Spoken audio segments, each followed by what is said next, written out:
In 1 month, China reduced its holdings of tens of billions of US bonds. Yellen's prediction is feared to come true, and 3 major events are impacting US hegemony.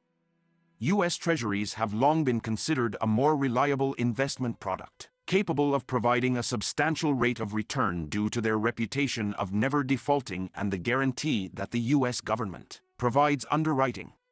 Combined with the dollar's status as a global currency, countries around the world have allocated a portion of US debt as an important part of their asset mix, to a greater or lesser extent.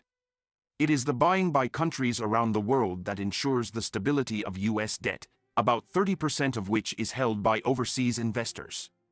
Yet, US Treasury Secretary Yellen has repeatedly and worryingly warned in the last year that a liquidity crisis in US debt is possible and that a collapse in US Treasury trading is not an unlikely event.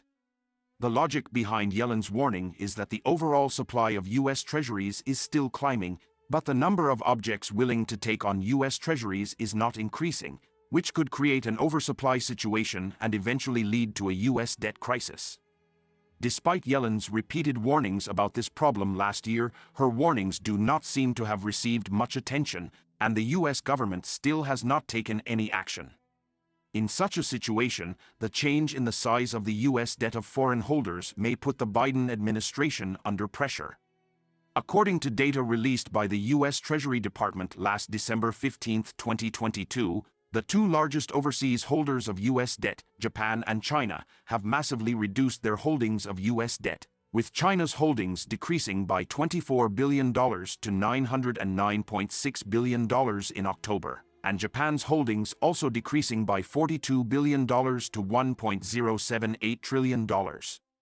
And in the world's top 10 US debt holders, only 2 countries have increased their holdings, while the other 8 economies have reduced their holdings. Financial analysts have warned that US debt has faced a serious liquidity crisis. It seems that Yellen's warning has a prophetic trend. If the liquidity of US debt really in 2023 a more serious crisis, then I am afraid that the US government will face a serious financial risk. The Biden administration has more than just a mess to clean up. In addition to the crisis in the US national debt and the problems of the US economy itself, there are 2 other international events that are impacting the US hegemony. First, cooperation between China and ASEAN countries is advancing, which will break the strategic planning of the US. On January 3, Philippine President Ferdinand Marcos Jr. departed for China, and before his trip, Marcos Jr. expressed his hope to open a new chapter of integrated and strategic cooperation with China. As for the disputes and conflicts between China and the Philippines over the South China Sea, Marcos Jr. pointed out that both sides would resolve these difficulties in the interest of their respective countries. There is no doubt that the Philippine president's visit to China will be an important attempt by the country to try to improve relations with China and solve the South China Sea issue, and will most likely play a key role in changing the relationship between China and the Philippines. And before the Philippines, Vietnam's leader also visited China late last year to express a similar attitude. With ASEAN countries, especially those disputing with China over the South China Sea, improving their relations with China, it is feared that the US goal of trying to instigate ASEAN against China will be difficult to achieve, which will make the US attempt to intervene in the South China Sea suffer a direct defeat. What worries the US most remains further cooperation between China and Russia. Since the Russia-Ukraine conflict, the US has tried to undermine China's cooperation with Russia in a desperate attempt to damage Sino-Russian relations, in order to increase pressure on Russia and reduce China's foreign cooperation. However, not only has Russian-Chinese cooperation not been cut off, but the 2 sides are further discussing the deepening of future cooperation. Previously, Russia announced an ambitious plan to open up the Far East, an area of nearly 7 million square kilometers, to China as a special economic zone with plans to attract Chinese investment to the region. If implemented, this plan would fundamentally change the level of economic cooperation between China and Russia.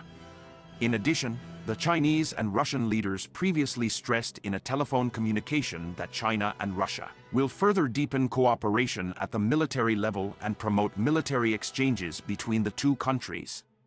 It is evident that the deepening cooperation between China and Russia is all-encompassing, strengthening cooperation at both the military and economic levels, and the union of China and Russia is arguably the most insurmountable obstacle to U.S. hegemony. Entering 2023, the financial risks posed by the U.S. national debt, the easing of China's ASEAN relations, and the deepening of China-Russia relations are three things that the Biden administration does not want to see, but which he is powerless to prevent. But in the long run, the U.S. development has accumulated a lot of internal problems so far, while the U.S. government still wants to forcefully promote its global hegemony, which will only accelerate the speed of depletion of the U.S. comprehensive national power. It can be said that the loss of U.S. hegemony is only a matter of time, and it is not even clear how long the U.S. can maintain its throne as the world's number one. What the U.S. government should consider is how to deal with its own problems, rather than continue to preach hegemony all over the world. But the current situation in the United States is also to blame. In the face of the impact the U.S. side has chosen an unscientific approach to deal with, so that the subsequent impact is also very bad. Through this crisis, the United States is also greatly wounded. The future of the international market, in the end, how to develop, we have no way to make an accurate judgment. We believe that China will make more progress on top of maintaining a peaceful and friendly basis.